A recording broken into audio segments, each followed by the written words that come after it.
¿Cómo están? Bienvenidas, bienvenidos al escenario del poder. Comienza Stock disponible por Vía X. Conversaciones necesarias en este Chile que se escribe día a día. Semana clave para la política nacional, porque este domingo hay primarias en el progresismo, en el oficialismo. ¿Quién ganará? ¿Ganará Toá? ¿Ganará Jara? ¿Ganará Mulet? ¿Ganará Winter? ¿Qué pasó en el debate de ayer? El último debate que se hizo en Televisión Nacional de Chile. Temas que analizaremos en Pauta Stock.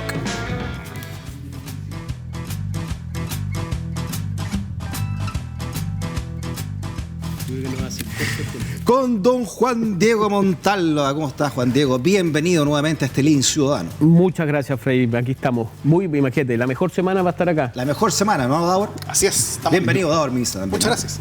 Con su podcast de toda la semana. Democracia en LSD. ¿Estará así o no la democracia en este momento? Yo creo que esperemos el domingo. Hay que esperar el domingo. Ya, yo como siempre les voy a más política, por supuesto, tu newsletter, ¿no? De todas las semanas también, de Juan Diego Montalva. Vamos a partir como los periodistas, poniéndole un titular. Pongámosle un titular a lo que pasó ayer, el último debate, y en general a lo que han sido estos debates de esta primaria, ¿no? ¿Qué titular le pondrías tú, Juan Diego? No, finalmente encendió la primaria. Yo creo que supimos ahora que tuvo 14 puntos de rating. Eso es muchísimo para la televisión y eso realmente llama la atención y te dice de que la gente está interesada y conectada, porque más aburrido que debate de ayer, imposible. Que se prenda la primaria del oficialismo es mala noticia para la derecha. No, fíjate que ahí hay una cosa interesante en Más Política de esta semana. Entrevisté a Guillermo, al presidente de la UDI, Guillermo Ramírez. Diputado. Y él me decía, fíjate, en la primera pregunta, él me responde una cosa que yo quedé bien para adentro. Me dijo, aquí hay que ver qué va a pasar después de la primaria respecto al oficialismo, porque unidos van a ser podrían superarnos. O sea, no dice podrían superarnos, pero como que ahí se va a reordenar la torta en términos de que la suma de todo el oficialismo pueda ser mayor a los tres candidatos o alguno de los tres candidatos de la derecha. Y eso es... A mí me sorprendió. Existe una alta probabilidad de que... Espera, su titular primero. Titular de lo que ha sido esta primaria, el que se acabó ayer, por lo menos públicamente. Lo que ha sido la primaria, creo que fue conflictiva, pero está terminando siendo un poco más tranquila y más conciliadora. Creo que el debate de ayer fue mucho más conciliador, mucho más... titular, de conflictivo a conciliador. Fue mucho más cordial, creo que fue muy informativo, pero poco convocante. Como que mucha gente parece que sintonizó para buscar conflicto, pero encontraron poco conflicto y cordialidad, y sí sobre los temas. ¿Ha sido positiva para el oficialismo esta primaria? ¿La suma y resta? ¿Ha ganado más que ha perdido o no? Yo creo que pudo haber sido mejor, pudo haber sido más contrastante y menos conflictiva, pero...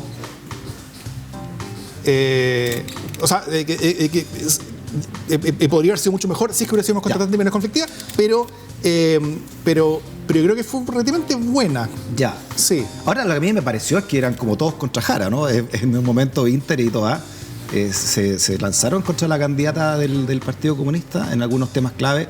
Venezuela, por ejemplo. Vamos a analizar algunos puntos y ustedes me van diciendo qué tan cierto puede ser esto o no y qué les parecieron los rumbos que tomaron cada candidato. Fue sorprendente, por ejemplo, este momento que ocurrió anoche. Hay decisiones que solo puede tomar una presidenta, no una ministra, y yo tengo clara cuál va a ser la mía. Voy a pedir al Parlamento facultades especiales para poder desplegar militares en zonas con violencia crítica sin necesidad de dictar estado de emergencia a través de un decreto con fuerza de ley.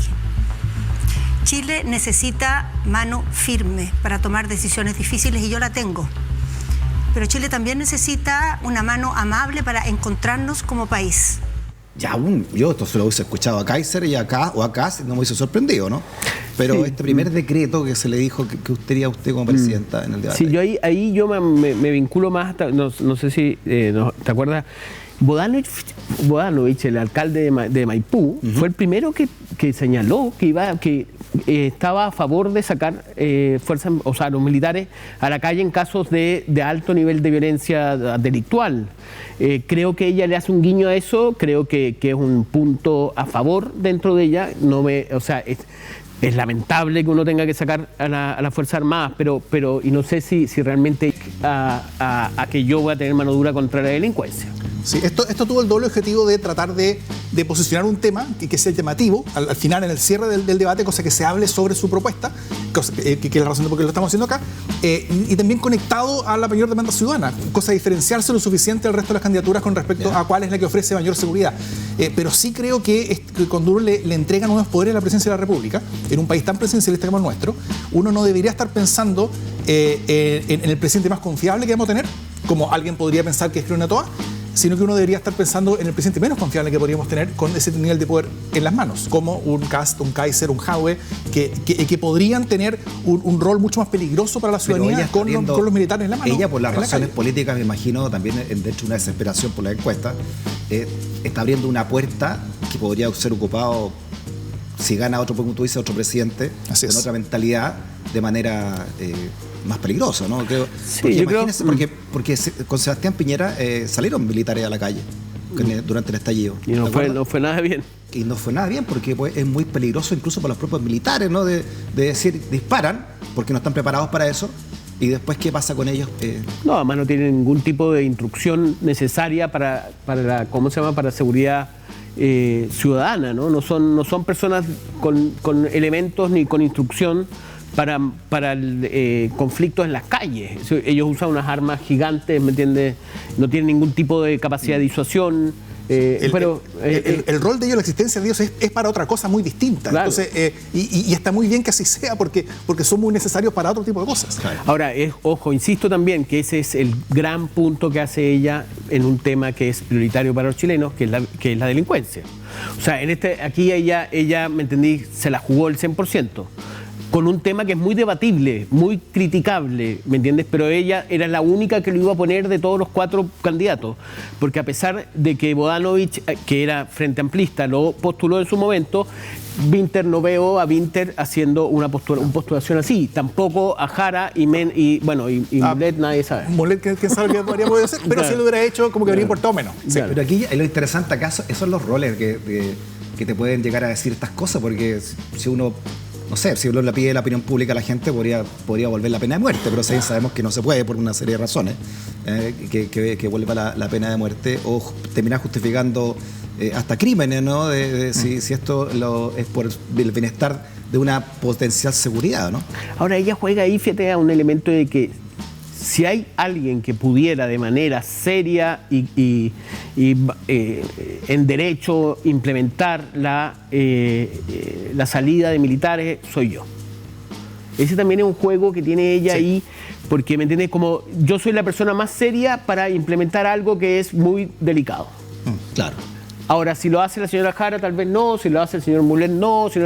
Pero yo doy garantías de que al utilizar esta medida extrema, puedo ser más responsable. Ahí hay un juego que yo creo que va a empezar a hacerse esta semana. El problema con eso es que las facultades no se le entregan a Carolina Toá, presidenta de la República, se le entregan a la presidencia de la República, quien quiera que lo ocupe. Y por lo mismo es un proyecto que es peligroso, y por lo mismo es una apuesta bien osada de la candidata. ¿Lo ves como una medida desesperada de Toá en esta tierra derecha ya antes del domingo? Yo creo que este es el gran punto que hace en este debate, y creo que si uno lo analiza entre el contexto, ¿me entiendes?, de Orbán en Hungría, de lo que significa Trump en Estados Unidos, de lo que significa la extrema derecha en el mundo, y lo que significa en El Salvador Bukele, es un gesto, un guiño a ese mundo que es el que la derecha dice que representa. O sea, es decir, mira, yo como socialdemócrata a ustedes les doy garantías, porque también, y no descarto la posibilidad de desplegar militares en seguridad interna.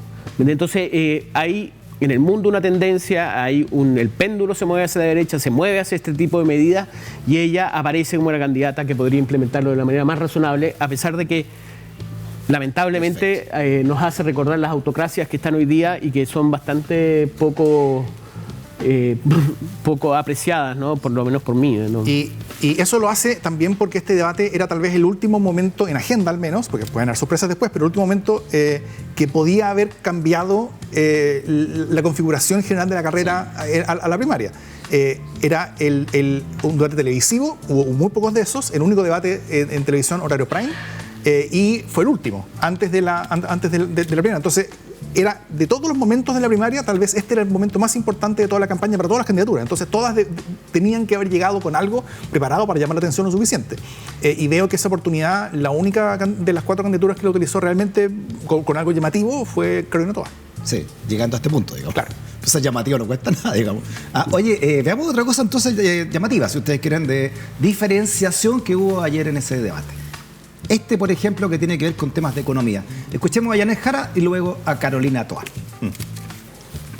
Ya, salió hasta los Kirchner salieron aquí. No, una clase de economía. No, aquí este es la fortaleza de Toá. Yo creo que, y en eso yo les recomiendo leer una columna que escribió Andrés Velasco respecto al Andrés Velasco, que está en su equipo también. Andrés Velasco, ex ministro de Hacienda, director del London School of Economics, que hace un análisis, muy peyorativamente, muy duro en esa columna, critica como de almacenero la propuesta económica que hace Jara y dice que los únicos números que tiene es el número 1, 2 y 3 de las partes que enumera. Porque no hay ningún número, ningún cálculo, son 5 páginas, dice que son, y realmente la verdad que lo destruye de una manera bastante categórica. Y en este caso, Carolina Toá se levanta en ese sentido y habla, ¿me entiendes? Y critica, incluso comparándolo con Kirchner, yo creo que esta es la parte más agresiva cuando hablamos de que hubo menos agresión de la habitual. Yo creo que esta es la parte más confrontacional que tiene Carolina Toá con la candidata Jara, porque es la fortaleza, ¿no? Mal que mal, dio una clasecita ahí más o menos de lo que había pasado en los 60, en los 70 y en los 90. Ya no podemos solamente firmar el Tratado de Libre Comercio, la industrialización interna es del pasado, ¿me entiendes? Y finalmente dice, aquí viene otra etapa. Ya. En ese sentido es bastante más sólida que Jara en su respuesta. Industrialización interna, que ella dice que es del periodo kirchnerista, ¿no? No, esa cuestión es muy rara. O sea, de verdad, industrialización interna con un país que tiene 17 millones de habitantes, el valor de la industrialización interna es muy extraño como propuesta. Como te digo, son 5 páginas nada más la propuesta económica de Jara. Eso ha quedado dando vuelta en la industrialización interna sin ser muy bien explicado. Claro, sí, de hecho, incluso en el mismo debate, Gonzalo Winter criticó con bastante fuerza también, quizás con más fuerza incluso, la propuesta económica de Jara, en el sentido de que él dijo que ideas como estas son las que permiten a la derecha poder motejar a todo nuestro mundo como que no sabe nada de economía. Escuchemos un momento de Gonzalo Winter. Ahí está. Todos contra Jara. Eso es lo que yo te decía, ¿no? Sí. Pero sí, claro, porque me imagino que ponerle valor a algo, en un medio, a una piedra que se exporta, ponerle algo de valor, también significa de alguna manera industrializar el Chile, ¿no? De alguna forma, por lo menos con ese contexto, ¿no? Eso sí, pero cuando se habla de potenciar la demanda interna como principal movilizador de la economía, lo que se habla es aumentar sueldos, con el riesgo de que haya mayor inflación, y lo que dijo Jara es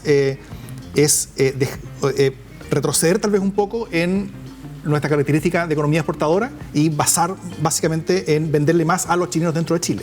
Y eso es lo que decía Andrés Velasco en el sentido del almacenero, de que es un almacenero que está enfocado solamente a venderle a su propia cuadra. Yeah. Y ningún almacenero puede ganarse la vida vendiéndolo solamente a su propia cuadra, porque tiene que conseguir mucho más mercados, tiene que salir a buscar gente que le compren. Claro, es que está interesante ese debate porque Andrés Velasco representa también un sentimiento político, económico de la concertación, ¿no? Fue del primer gobierno. Fue el primer ministro de la Bachelet. Sí. Y él sabemos el grado de concentración de la riqueza también que se produjo a partir de eso. Chile es uno de los países, salvo países africanos que tienen la mayor concentración de riqueza del planeta. Y el 1% tiene prácticamente el 50% de la riqueza. Y por eso mismo yo creo que fue valorable que Carolina Toá no solamente criticó la propuesta de la derecha y la de Jara, sino que también la que habría pensado cierta concertación inicial, como le dijo ella. Y creo que esa manera como de repartir como golpe incluso al mundo que la está apoyando ella misma, creo que la logra despegar un poquito de esa historia y la logra darle la oportunidad al menos de construir su propio relato al respecto. Sí, es buena esa idea eso de que critica la concertación. Porque la concertacionista, o sea, la gran crítica que hay a toda la campaña de ella en términos de la franja es justamente de que habla del pasado, habla de la concertación y no habla del futuro. Entonces ella ahora, yo creo que es por primera vez que critica la concertación. No sabemos en qué la termina, en qué lo critica, pero por primera vez ella se desliga de la concertación. Fíjate que ahora, mientras que hablamos acá, yo creo que luego de una desastrosa aparición o ¿cómo se llama? O performance o actuación en los debates, este indudablemente fue el mejor debate de Carolina Toá. Yo creo, ¿sí? En términos, sí, porque y me tocó mucho, yo escribí sobre esto en Más Política, que había mucho nerviosismo a nivel de su comando respecto a esta actitud beligerante, conflictiva, confrontacional de Toá. Entonces, yo le explicaba por qué era así, me decía porque se siente muy dolida por lo que está haciendo el PC y lo que está haciendo el Frente Amplio. El Frente Amplio sacándole una concertación, la Yaneth Jara criticando su trabajo como ministra de Interior, entonces, y que yo decía, pero ¿por qué no salta por arriba? ¿No? ¿Por qué cae en esa discusión? Me decían, bueno, esa es la personalidad, y una persona que la conoce muy bien, un senador de derecha, me dijo, mira, ese es el gran problema que tiene Carolina Toá, que es que chispa, ¿no? Que se enciende cuando en una confrontación toma... ¿Crees que ella no tuvo dentro de toda esta primaria una actitud confrontacional también respecto? Absolutamente, ¿no? Que la tuvo. Claro. Por eso justamente en este debate es donde logra calibrar un poco mejor los argumentos con las contraposiciones. Además que siempre, lo hablábamos la semana pasada, ¿no? Ella apostó por la concertación en un momento, tuvo un gran espaldarazo de economistas, ¿te acuerdas? Bueno, entre los cuales estaba el Anderlecht nada menos y Velasco mismo. Pero se olvidó que el estallido social no eran solamente cabros que hacían desmanes o quemaron iglesias, ¿no? Sino que eran millones de personas también que marcharon pacíficamente, familias enteras de manera transversal frente a un Chile que no gustaba. Y eso fue hace 5 años nomás, ¿no? Claro, y hay una cantidad de efectos que tiene el sistema, indudablemente en el tema de pensiones, en el tema de salud, en el tema de los abusos por parte del empresariado. Todos esos temas que yo creo que hay muchos presentes, indudablemente hay incluso algunos que la reforma de pensiones la ven como una media reforma, una reformita de pensiones, pero también el sistema político le ha dado respuestas a algunas de esas demandas, y en ese sentido yo creo que la clase política ha tomado el mensaje, no así el sector empresarial, que a mí me impresiona como después de haberlo visto, después del estallido social, completamente dispuesto a hacer cambios radicales. Hoy día ha cambiado, se ha atenuado y hoy día ha vuelto a su posición original. Creo que la clase política lo ha hecho a la velocidad de la clase política, pero ha internalizado ese discurso. Muy claro, ese famoso audio de la esposa del presidente, Cecilia Morel, diciendo vamos a tener que entregar uno de nuestros privilegios, ¿no? Le decía a una amiga un audio que se filtra de WhatsApp. Sobre este tema de conflictividad que tú te refieres, y sobre todo con respecto a lo que podemos esperar para esta última semana, en los últimos días yo creo que lo que hemos visto ha sido varios giros. Toá le bajó un par de cambios a la agresividad que tenía con las demás candidaturas. Jara creo que se está manteniendo fuera de discusiones. Ella hace algunas semanas como que criticó bastante fuerte a Toá. Hoy ella está intentando optar por sobre el bien y el mal, dándose como ganadora ya, intentando evitar riesgos. Y Winter cambió su objetivo. Su objetivo antes era Toá y ahora Jara. Precisamente de eso, él después hubo una rueda de prensa después, y miren lo que dijo, sacó el tema que uno también se lo había escuchado a la derecha, ¿no? De enfrentar a Yaneth Jara con Venezuela. Y aquí tenemos dos tipos de diferencia y que se expresaron hoy día.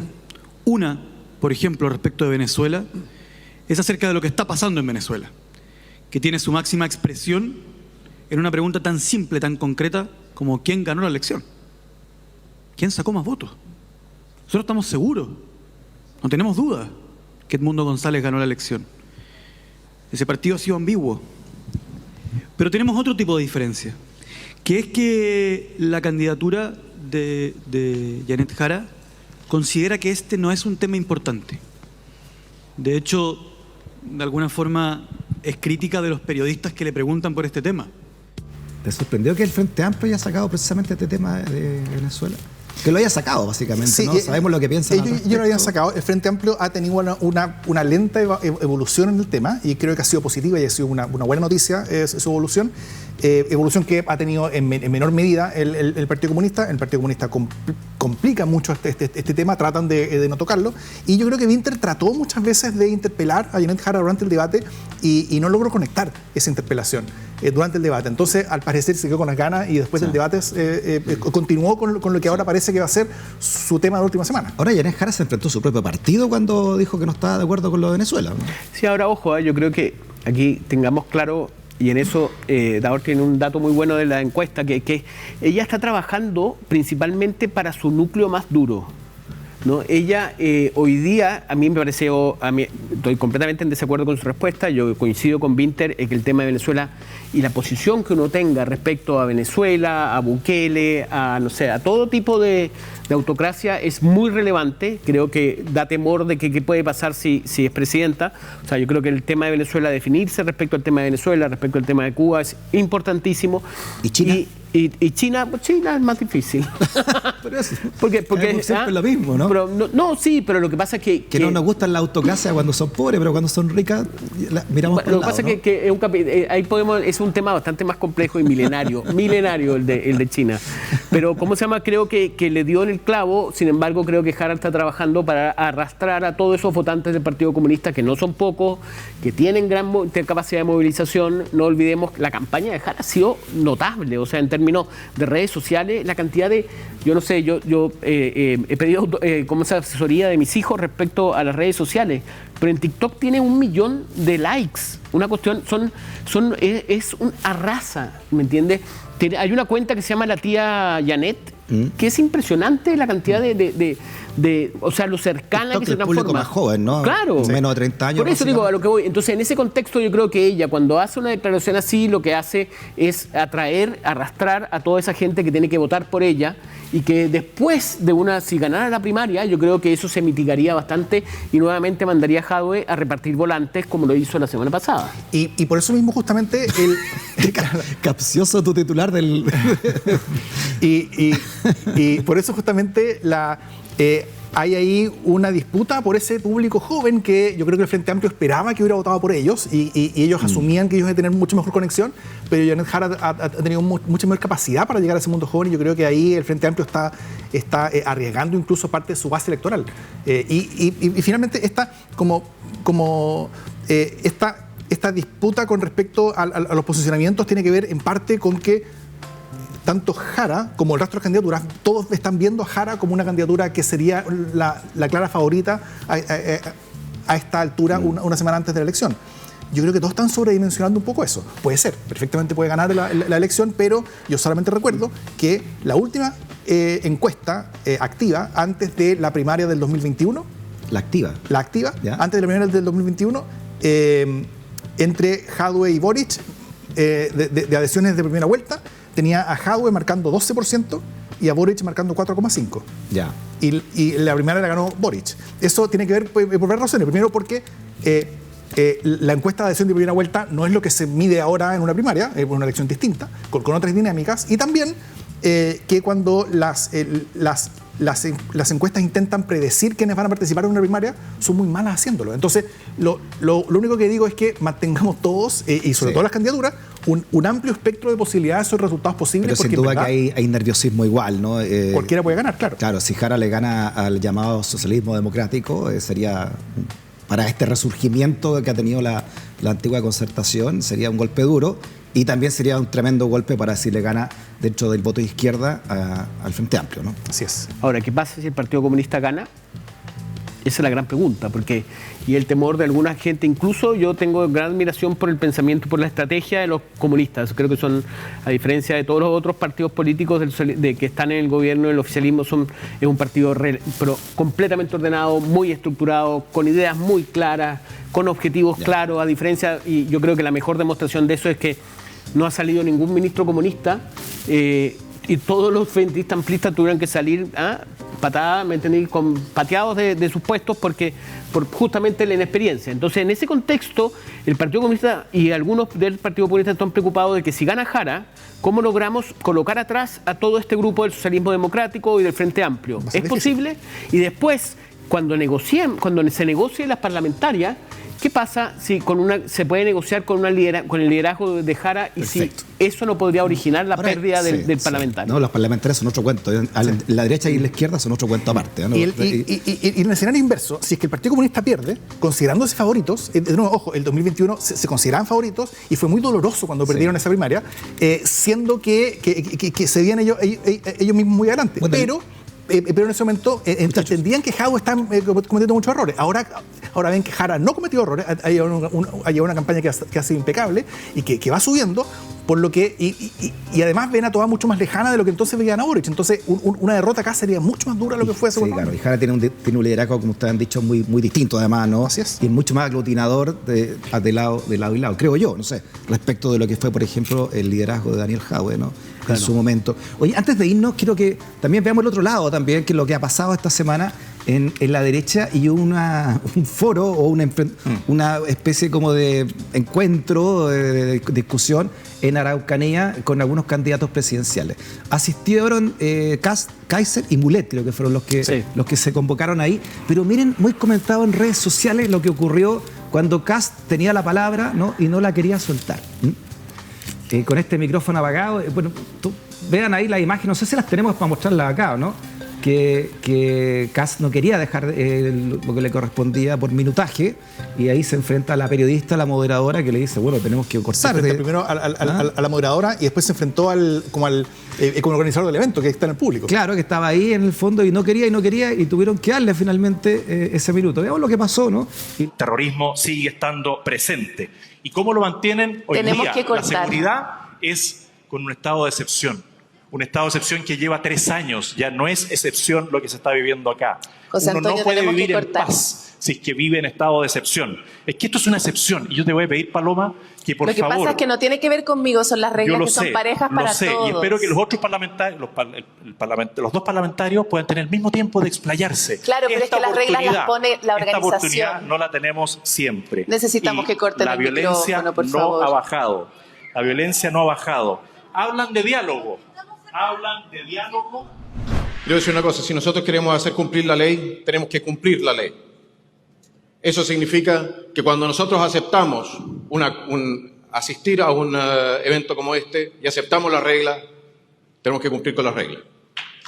La respuesta de Kaiser, que Kaiser pone la cordura, ¿no? Y Kaiser dice, bueno, si queremos ser presidente, tenemos que saber respetar las reglas, ¿no? Si Kaiser te trata como un energúmeno, tú estás en problemas. O sea, de hecho, el mismo Kast yo creo que intentó establecer un estado de excepción en el foro, claro, para él poder seguir hablando. No, a mí realmente como que...